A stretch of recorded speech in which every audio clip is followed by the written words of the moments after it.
And we're live. Welcome, everyone. Thank you so much for tuning in, and thank you so much for all of the feedback that you have been sending, both me and Stephen separately, and also in person. Apparently, Yeah. that's Stephen. Hi, I'm Dr. Vincent. I'm so sorry that we have been a little bit patchy, not because we have been ignoring you, and not because we're being ungrateful. No. It's just that because of the support from all of you, business has been tremendously good. That's fantastic to hear. Yes, but that doesn't mean that we should not be committed and be called out whenever we haven't been able to upload the episode on time. Although I have to say, last week was not my fault. I do a mea culpa for everything else, but last week was not my fault. And Substack, if you're hearing this, you let us down last week. Although the features that they just added to the soft kind of in-house editing software and recording studio has been great. Luckily for me, our producer and co-host Stephen handles all of that, so I just need to show up and talk. Yeah. So, hi everyone. I'm Stephen. For anyone who hasn't been tuning in for the last something like 30 episodes, there are a lot now. Yes, 30 episode. Today is our 31st episode. Okay. And just imagine that usually a TV show goes for, back in the day, 22 episodes, right? Mhm. So we are We're a season. we're a season. Yes, we are both season. I mean, I don't know about you, but I feel that even if I'm not doing this podcast, even this is a podcast that I will be listening to, because even as I am doing this with you, I learned a lot. I learned a lot about technology, engineering, and your worldview, because one of the things that I admire about you is that you, much like me actually, just being exposed to different things, you're like a sponge in terms of taking all of the information and all of the things around you and process it and then share it in the form of knowledge and information, which I really appreciate. Oh, thank you. That's so nice. But we are here for all of our listeners. So, thank you very much. You've patted me on the back. I think you're awesome as well. Oh, thank you so much. What are we here to talk about this week? Today, for this week's episode, we are going to talk about our immune system. If you happen to be listening from the southern hemisphere, so Australia, New Zealand, you would know, or you would feel it, that the temperature has dropped in terms of, especially at night, especially in the morning. The sun sets much earlier, it gets darker much earlier. And with that, we often feel that we are a lot more run down. We catch cold and flu and all of the cough and everything around us easier. And it's almost like viruses and bacteria, they work on schedule. And I just find it very funny that, comes June, they're all like, it's almost like they are being given a marching order to like just infect us. But that coincides with, obviously, the recirculated air in the office building, for example. If you heat the air, the drier air, and just the fact that we spend a lot more time indoors compared to the warmer months. But it doesn't mean that for those of you who live the northern hemisphere, or for those of you Aussies who are currently enjoying your Euro summer, that doesn't mean that this episode is not relevant to you, because I just spoke with my colleagues in our Chicago office in the US. The fact that the 4th of July is coming up and there's a lot of parties and events, and if inevitably put you in the middle of the crowd, your interaction with people, Lots close of yelling, contact, there's a lot of yelling, shouting, being happy, being silly. So those are the things that can also make you sick. So that's the reason why I think when you pitch the idea of talking about immune system and how we handle not being sick, I think that's very, very, very timely. Yeah. So the immune system, it sounds like it's something that we should be looking after. What is the immune system, though? Can you give us a layman's overview of how our immune system works, and what are the important parts? So there are many aspects of our immune system. For example, something that we we probably are very familiar, our white blood cells. Mhm. That's really, really, how do I say, significant arsenal in our weaponry to attack and kill viruses, bacteria, to overcome this invasion of foreign bodies Yep. in our body. So they're like the soldiers. They're like to the us. soldiers. They're like the infantries that are being dispatched in order to make sure that they maintain the integrity of our homeostatic system.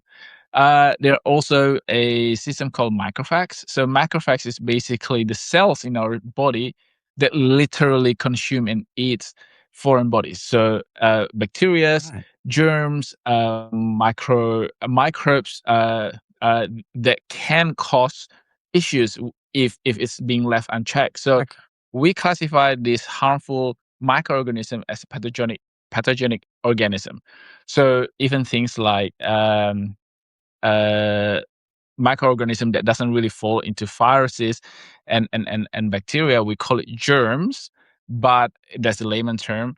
But in biological term, we label them as pathogenic. So it causes us to actually get Okay. sick because we have trillions of bacteria in our body at any given time. Not all of these microorganisms can cause us sickness. Some of them just parts of our ecosystem. They're just hanging They're out. just hanging out. Yeah. Uh, Seeing the world when we travel. yes, you. This is the reason why I always say that you are never alone. You are being accompanied by literally trillions of cells. So the issue is that when we get sick, when our immune system is not up to the task, is not on the top of its game, these bacteria that most of the time are harmless can become harmful because of the Ah. overpopulation. So Gotcha. this population needs to be kept in check. And number three, one of the things that if you're regular listeners, you would know that we say this very often, that our skin is not just there for vanity. Our skin is actually the first line of defense when it comes to our immune system because it literally puts a barrier, physical barrier between us and the outside world. Mm-hmm. And like many parts of our body, it also hosts trillions of bacteria. And to make sure that this bacteria doesn't cause us any health issue, everything needs to be in balance. So the reason why immune system can be very tricky is that sometimes people do not understand that our immune system is almost like it's set in stone when it comes to how it works. So when people are trying to sell you immune booster or supplement that boosts your immune system, Yeah.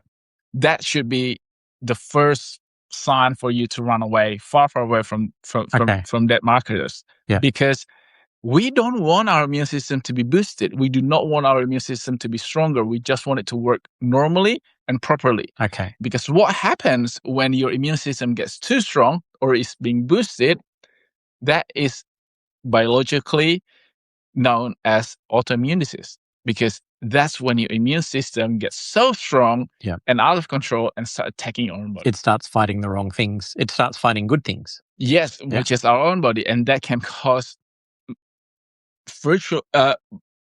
arguably a virtually harder sort of health issues because you're literally dealing with your own system instead of the foreign bodies that is being caused by exposure to bacteria or viral. Yeah, yeah. I mean, coming into flu season and as it's getting colder in the southern hemisphere, there's always a lot of talk about the flu shots and the different strains of flu shots. If we've got an immune system which is working okay, do we still need the flu shot? I believe so, because not only it is always good to be reminded of something that is useful. So, for example, say for example you have learned Japanese, but you haven't used it for a year or 2 years, and then you know that you're gonna go to Japan for a ski trip or whatever it is. It might be good to take a refresher course or just watch a YouTube video about Japanese language and start practicing. Ah. So your immune system is like that. So Arigato gozaimasu. though it doesn't much today. So that's basically that's you're welcome, by the way. That is basically how I boil it down when it comes to vaccine. It is a training course. For some people, it's a refresher course. But at the same time, just because it's a flu virus classification doesn't mean that the variety and the strains are the same. There could be different strains every year. There could be different strains in different parts of the world, because flu virus, the influenza viruses are very, very adaptable and mutatable. So whenever it replicates, whenever it sort of kind of copy itself, it will try to avoid the vaccine that it has been exposed. Just as we learn, they also learn. That's the tricky part of influenza viruses. And just again, say for example, if you learn Mandarin and you learn one dialect, if you go to different part of China, they have different dialect, and you might be able to understand a little bit, but to fully fluently speak that dialect, you need another course. And that's basically I'm really this is really I'm good. really enjoying making Vincent laugh today. If you need to watch the upload of this video, because I know that currently you cannot watch Stephen, but he's just making faces, so you really have to watch the upload, which is this Thursday. So vaccination is something that is very important, because it is a reminder for our immune system to prepare them from the upcoming attack. It is inevitable. I really do think that whenever people said, "Oh, I'll just try my best to be healthy, so I don't need a vaccination," but vaccination is something that will keep you healthy, that will give your immune system its best chance to fight off these diseases. And not only that, recent studies have shown that the number of immunization or vaccinations that you have in your life correlates to the lower risk of developing Alzheimer and dementia. Oh, wow. And you might think that, okay, correlation doesn't mean causation. That is correct. However, this happens over 70 years. So there are 70 years of data points across a large population. So one working theory behind this statistic data is that whenever our body is being exposed to lower grade of infection, which is in the form of vaccination, the inflammation rate goes down. And while science cannot fully understand, or hasn't fully understood and cannot fully explain the reason and cause behind dementia and Alzheimer, one thing that they have in common in all of these different theories is that it is being triggered and being made worse by inflammation. So if you can reduce the level of the systemic inflammation in your body over time, it is very plausible that having regular vaccination and useful vaccination from the time that you're being born up till the adulthood, where you get your update vaccination every year, can reduce the risk of your brain undergoing systemic inflammation. Wow, interesting. So if I was to break that back to that analogy of the soldiers. Yes. So we have all of these soldiers who are fighting new things that are trying to negatively impact the body. And every time we get a vaccination, we're training the soldiers, but also we're keeping the soldiers healthy themselves. That is correct. And it is something that is very different in terms of approach and strategy to, say, for example, taking antiviral antibiotics. Because there's one side of the argument that says that why do you have to, quote unquote, infect your body with vaccination prior to you being sick? Why not just wait until you get sick and then you get proper treatment? My argument is that antibiotics and antiviral medication, it's like it's not really an atomic bomb, but it is like dropping a bomb. It's a flood, It's really, isn't it? yes. So you do kill the bad stuff, the bad soldiers, but you also kill the soldiers that are on your side. Yeah. So it will be a mass casualty. So I think having vaccination is preventing the war. Yeah.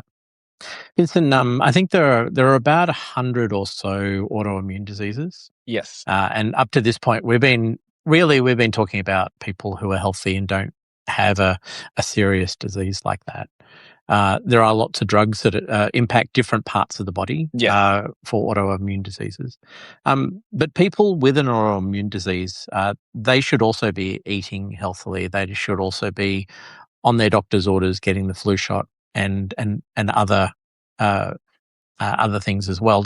Is that accurate? That is accurate. And on the flip side, or on the other side of the spectrum, people with compromised immune system should also make sure that they have this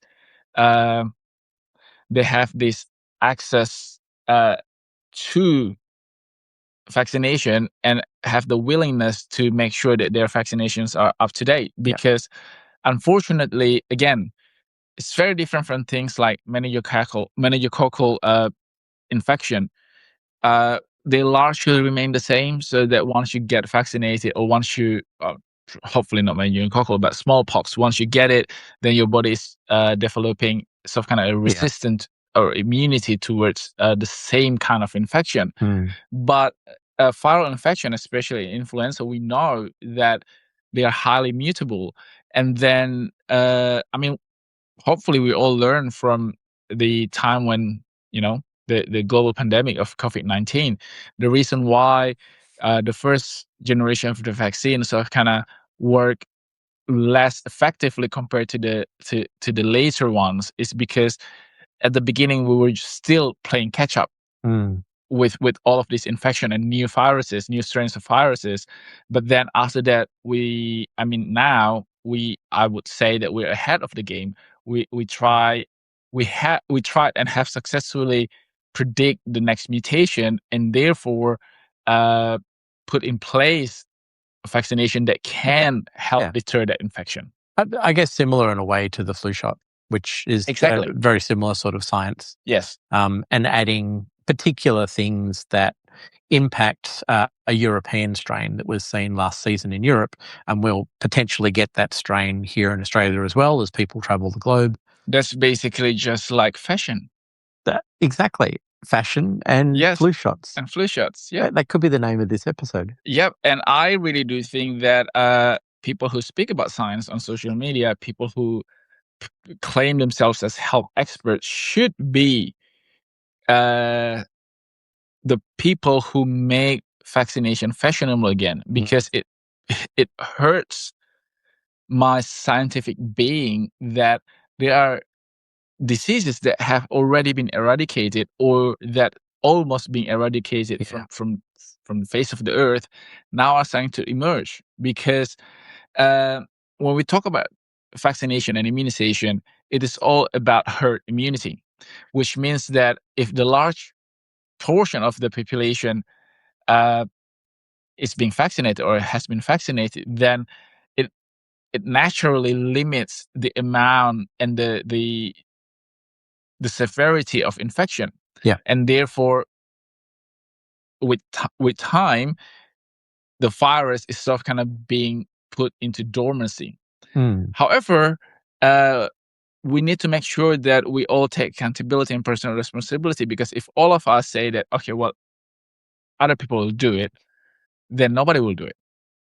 Yeah, I'm a big believer of vaccinations, but I know I'm glad, because I've been on this like journey of like promoting and trying to justify vaccination, and I haven't even actually asked if where do you stand on this? Yeah, look, the herd immunity stuff I think is very confusing for some people, because I think when some people hear herd immunity, they immediately go to this idea that some of the herd will not make it. No, this is not natural selection. It's not natural selection. This is basically, It's almost like in the Harry Potter universe, if you cast a Protego charm, it's almost like it is a shield that is being created to shield everybody. Yeah. And there are certain people who can't cast the charm or the spell, but if they're within that perimeter, They still benefit. they still take benefits. They Yeah. still enjoy the benefits. But for those who are able, should cast this charm. Look at us moving from one analogy to another analogy. Vincent, I know that there are a few people who don't necessarily believe in all of the vaccinations, just maybe some of them, maybe the ones like smallpox and mumps and tetanus, and there are certain things, and then there are some other vaccinations which are maybe a little bit more controversial. Yeah. How can I, as an individual, make the best decision for me? I think I take your point when it comes to making the best decision for yourself, but I think the argument of vaccination gets a lot more complex and combative when it comes to infant vaccination or childhood vaccination, because the argument from my body, my rights comes in play as well, because we're not talking about an individual choosing to be vaccinated or not. We're talking about quote unquote subjecting your newborn or your 2 months old baby to be vaccinated. And unfortunately, and I'm not blaming the medical society, you guys do a lot for us, but unfortunately sometimes, and speaking from personal experience, sometimes the approach and the handling of the situation in the delivery suite or after postpartum, after delivery, the delivery of the baby, can be very clinical and come across as being cold. Yeah, and give, but potentially give new parents this idea that they don't have a choice. Yes, and I do think that it all originated from that. A lot of people felt that they have this 30 seconds to decide, whereas I feel that, I mean, I obviously have never given birth, but I would imagine after giving birth, which, I mean, everybody would agree scientifically and medically and psychologically that it is a huge task, right? It's a very exhausting and demanding task biologically to do that. So and emotionally. Yeah. So you're not at the right state of being to be given something that can cause argument. I really do think that this needs to be talked about, discussed during the pregnancy rather than prior to birth at the delivery suite. That's number one. Number two, I also think that there needs to be more education in terms of vaccination, immunization, or vitamin K shot, for example. There is a lot of unnecessary hemorrhage issues and instances in the babies born in the US because parents refuse the vitamin K shot after birth because they think that's vaccination, whereas vitamin K is very important to help with the blood clot. Right. So, as you know, when we cut ourselves accidentally, you will bleed for a little bit, and then your body will try to form clot to stop the bleeding. And one of the key ingredients to this ability is vitamin K. And biologically, through evolution, human babies, we sort of kind of lose the ability to synthesize that within our body whilst we're in the womb.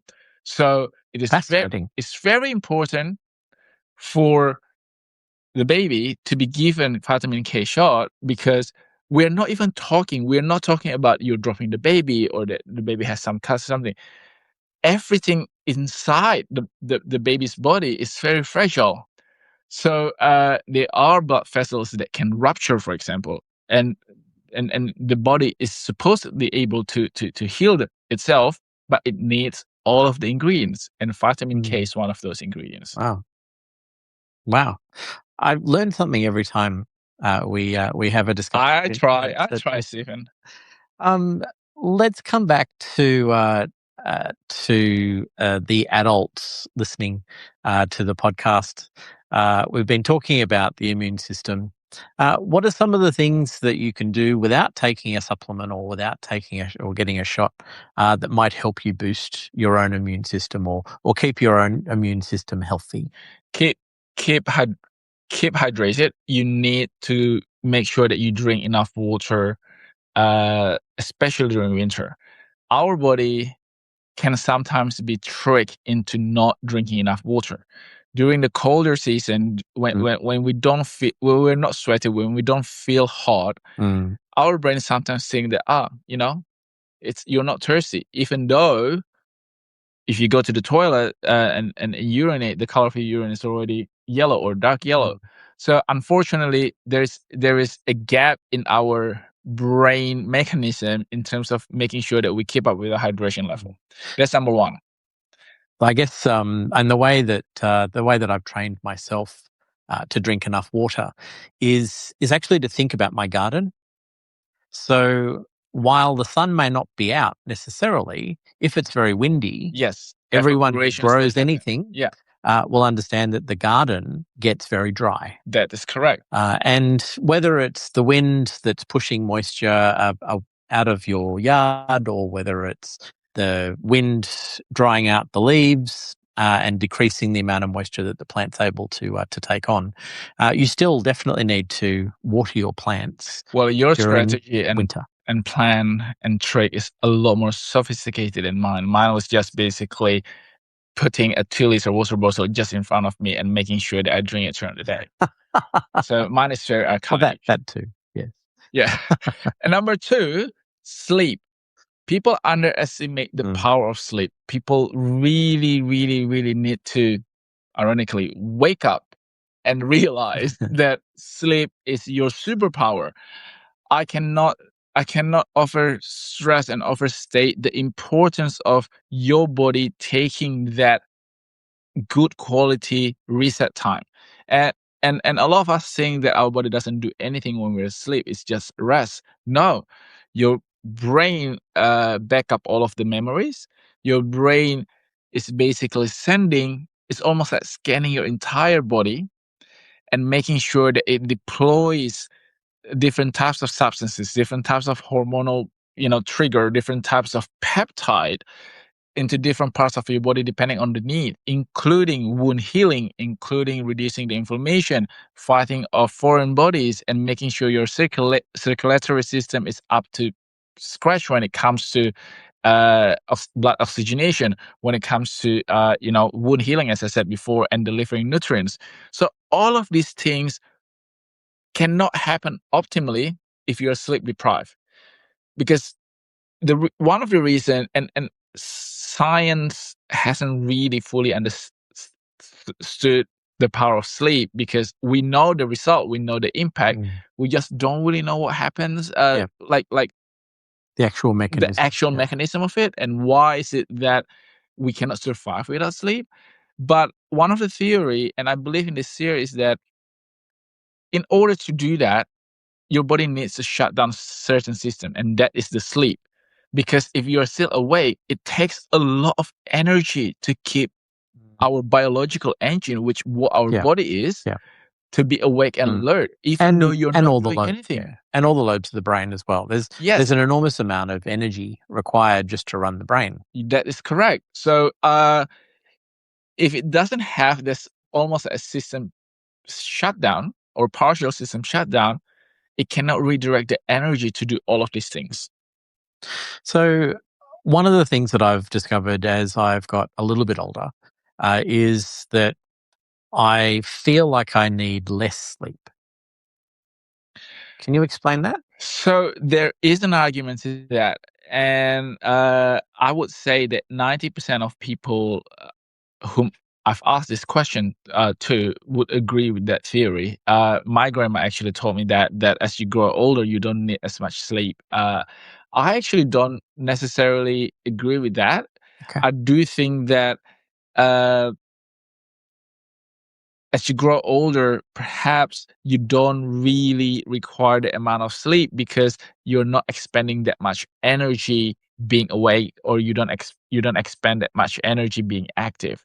So your recovery reset time is shorter. Mm. However, I still do believe that you should aim for good quality of sleep rather than Yeah. just the quantity, because I have to say that I don't sleep 8 hours a day, but I don't feel that I'm sleep deprived. I feel that I'm very alert all the Mm. time.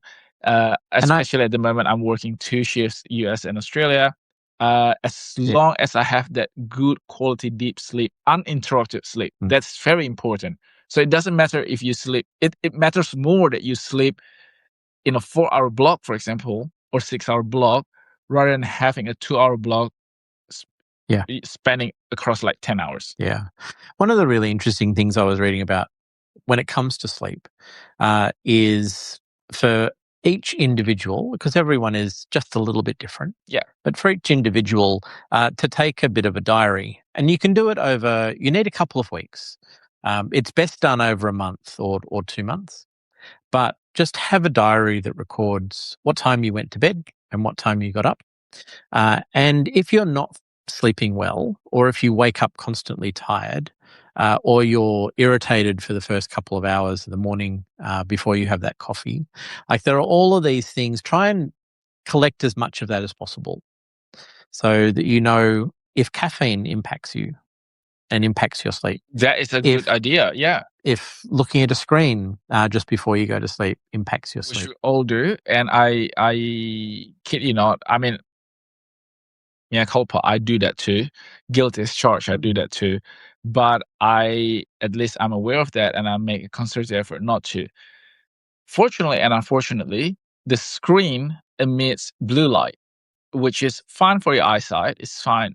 I know that some people say that it's really bad, but I'm less concerned about that. I'm more concerned about how it impacts our circadian rhythm. So circadian rhythm is our body biological clock. The blue light being emitted by our screens are very similar to the blue light being emitted by the sun. And back in the day, when I say back in the day, I mean our ancestors, they sleep.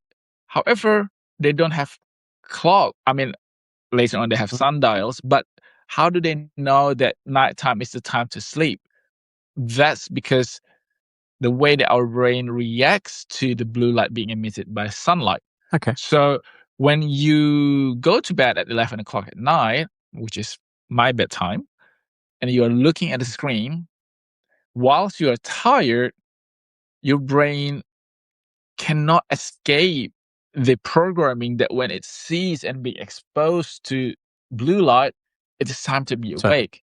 So that frequency that your brain then translates into, you need to be awake. That is correct. So this is the problem with looking at screens when we try to fall asleep. And what makes it even worse is that obviously when you're looking at the screen, you're not looking at a blank screen. You're looking at something that can be very stimulating, be it good thing or bad thing. There's still stimulants to our brain. So it delays your sleep time. And It's like you're creating new conversations that is for the day. yes. And there is another aspect to screens is that a lot of times when people, wake up at 2 a.m. in the morning, be it to drink water, to go to the bathroom, whatever it is, right?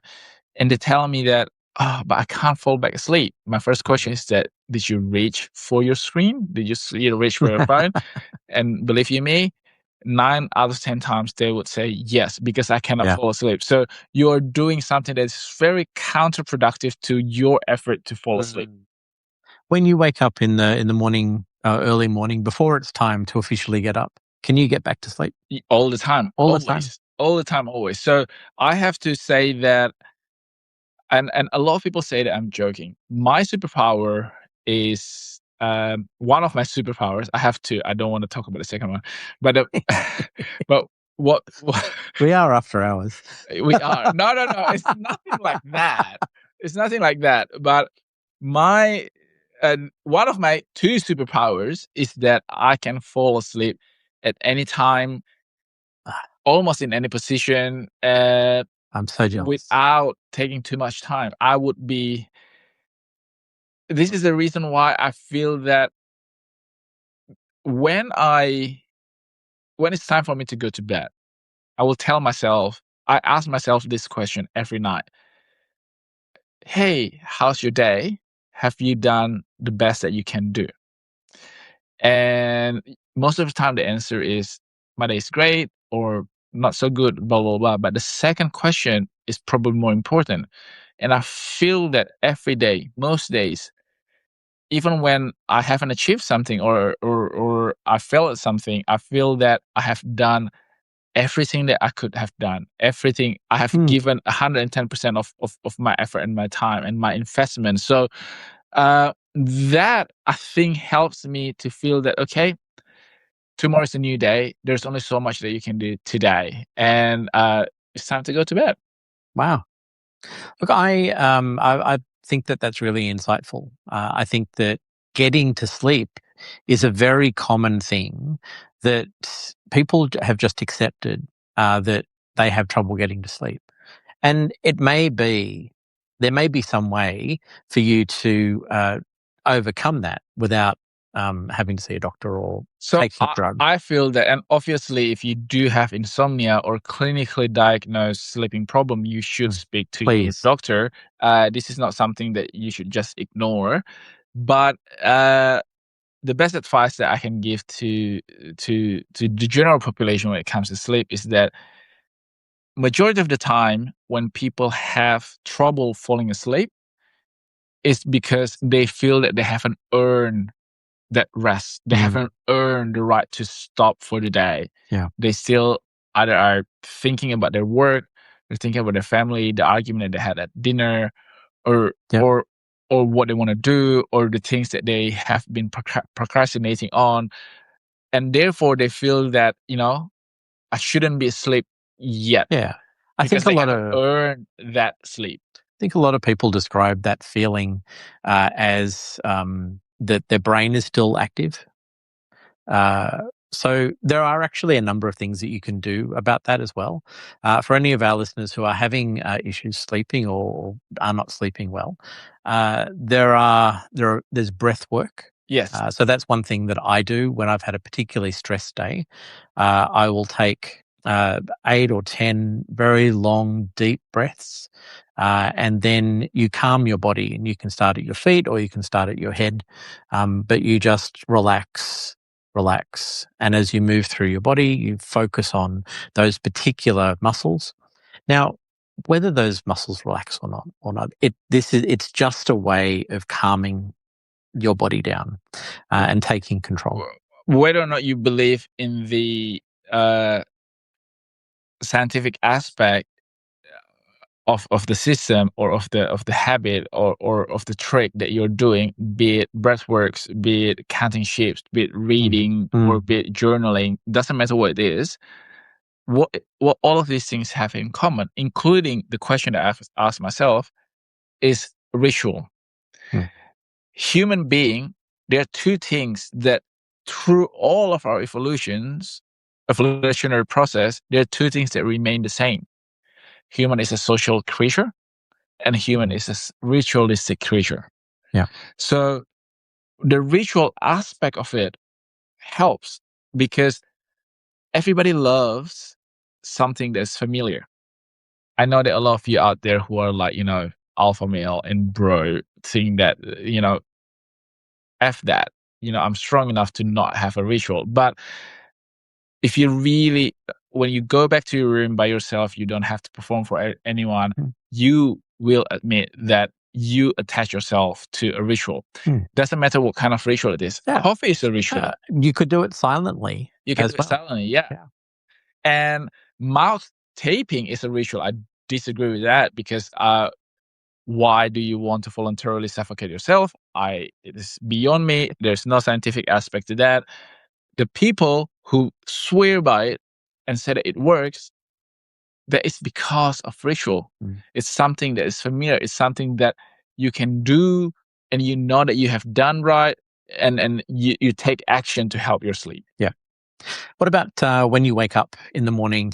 Do we need those same rituals when we get up too? I have to say that I don't know whether to share this or not, but I I always greet my own self, good morning. Mm-hmm. And I would say, hey, good morning. You're gonna feel great today. You're gonna do something great today. Or I always believe in self-reflection, metaphorically as well as literally. Usually when you look at yourself in the morning, in the mirror in the morning, it really helps if you so kind of analyze the reflection that looks back to you.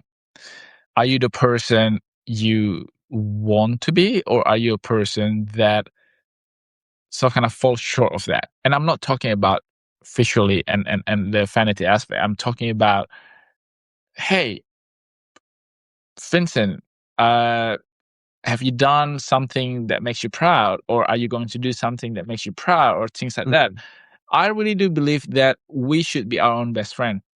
And I love the issue when it comes to sleep or confidence or anxiety or being nervous or being stressed out has a lot to do with our inability or unwillingness to be our own best friends. Yeah. Yeah. If you can do that, I think you're 50% there. And the reason why I say this is because, and okay, let me just tell you what I consider the other superpower of mine is that I have thick skin, to the point where I don't care if you laugh at me or with me, as long as we're laughing, it's fine. Because unfortunately, people will always have opinions. Mm. I mean, obviously, it's really good when people have a good opinion about Positive you. opinions, But create positive energy. yes, but inevitably, people will comment something quite negative, or they try to bring you down, be it purposely or by accident. But you need to know yourself, and this is why me talking to myself at night and before I go to bed, or in the morning after I get out of bed, Yeah. is very important, because it helps to, when you know yourself, it's just like when you know someone. Say for example, Stephen, because I've come to know you for many months now, and I happen to like you. I think you're a terrific person. So if someone was to say that Stephen is a horrible person, da da da da da, I would pause and say that, hey, I know Stephen. I don't think he is that person that you just described. I know him personally, and as a matter of fact, I think that he's a really good, terrific person. The same thing with yourself. If you don't know yourself, if you don't know your own self, it's very easy for you to listen to what people say about you. And that have more impact. And that have more impact on you. And one of the things that I love about being in Australia and an Australian is that we are really good at being kind. We're really good at being nice and helpful and supportive to other people. So what I found is that sometimes we forget that we need to do all of those things to ourselves. So imagine sometimes people say, for example, Vincent, you're so dumb. What an idiotic move, blah, blah, blah. Imagine you saying that to someone else. You wouldn't say that. Then why would you say it Why do you to say it to yourself? Exactly. Fantastic. So ritual for going to sleep, try and make it through the night. But if you do get up, do not reach for your phone. Unless it's to check whether or not we have a new episode. Yeah. You can do something silly like I do. I count in 13s, which for some reason makes me fall asleep. Because it is so freaking complicated. I can get to several hundred, but yeah. Several hundred. But it calms my head. It makes my brain focus on one thing. So 30, and then 26, 39. And then that allows me to sort of... That's the extent of my calculation. That's it. And I know that we went... see patterns eventually. I know, right? But my brain you're an engineer, so obviously you see patterns like that. My brain fails when it comes to recognizing patterns. Yeah. So going back, we went on a tangent, but going back to things that we can do without having to resort to supplements or things external sort of kind of support. Number 3, obviously, what you eat, because we are what we eat. And last week we spoke about all of these things that we do in the kitchen that can impact our health negatively. At the same time, the food that you eat also serve as a natural medicine. I do firmly believe that nature has a very unique way of providing our body what we need.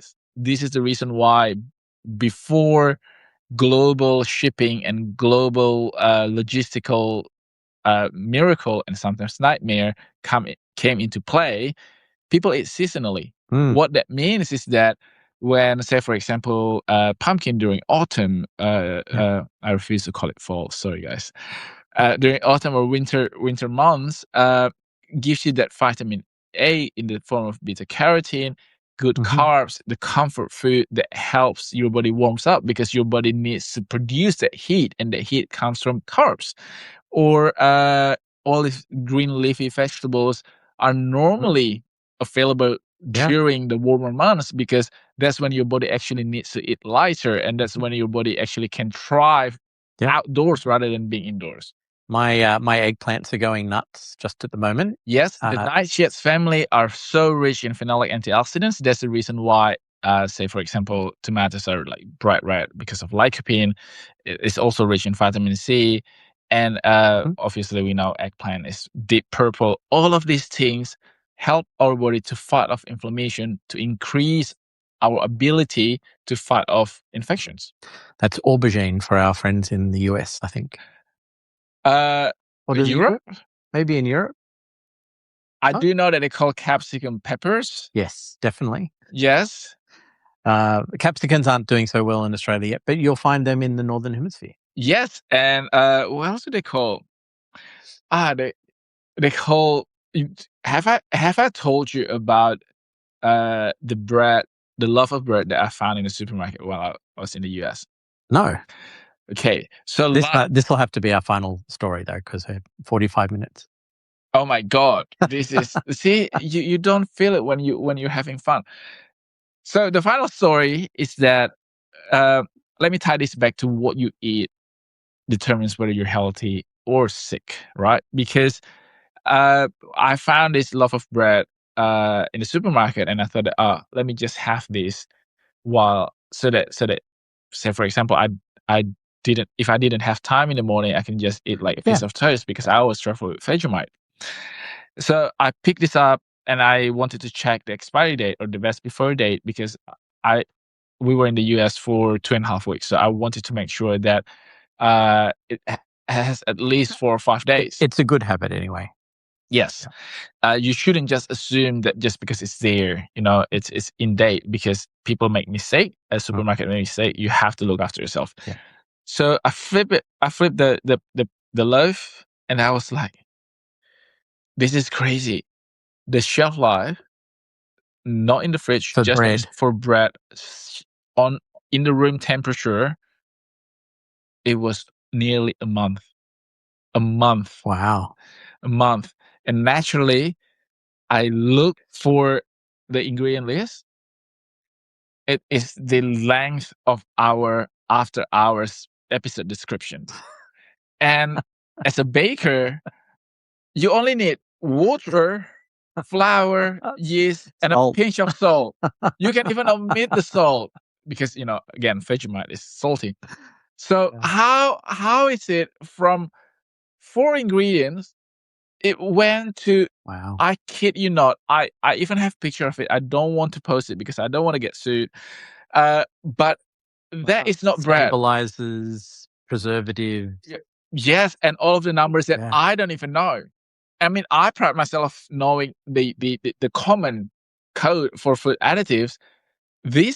Some of them are new to me. Wow. Not in a good way.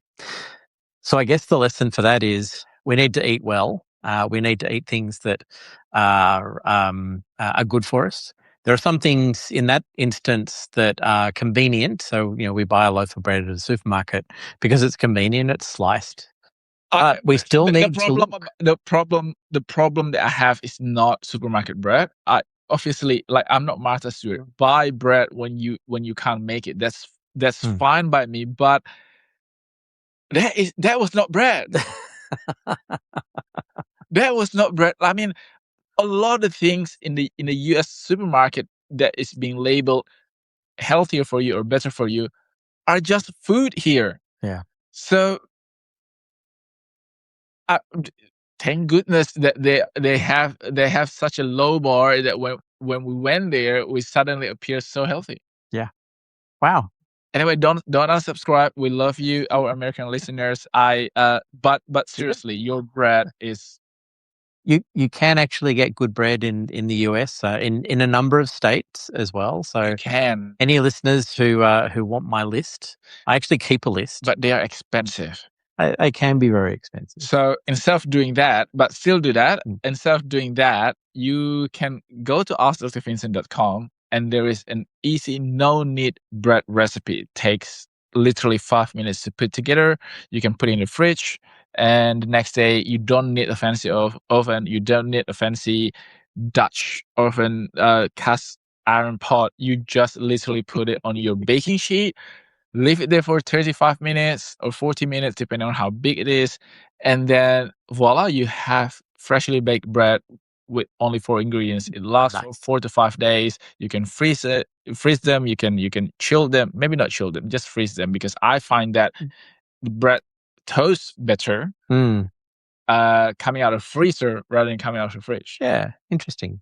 Well, I'll also commit for all of our gluten-free listeners. I have what I think is a very good gluten-free pizza base, and so I'll include that recipe in our next newsletter. Awesome. Well, on that note, I know that we started off by talking about immunity, but I also believe that immunity is a complex system, that it's not just about eating vitamin C's and zinc and phenolic antioxidants even. It's all about all of the things that we do, including hydration, sleep, your general diet, and also happy mind. Because believe it or not, the reason why people tend to not fall sick during summer is partly because we're happier during summer. Yeah. Getting out, seeing the world, enjoying our friends. Keep doing that. I just did that because I know a couple of you who are actually watching at the moment who are in Europe. So I'm not very happy about that, but good for you. Anyway, thank you so much. Thank you for tuning in. We will see you next week. Bye-bye. Bye-bye.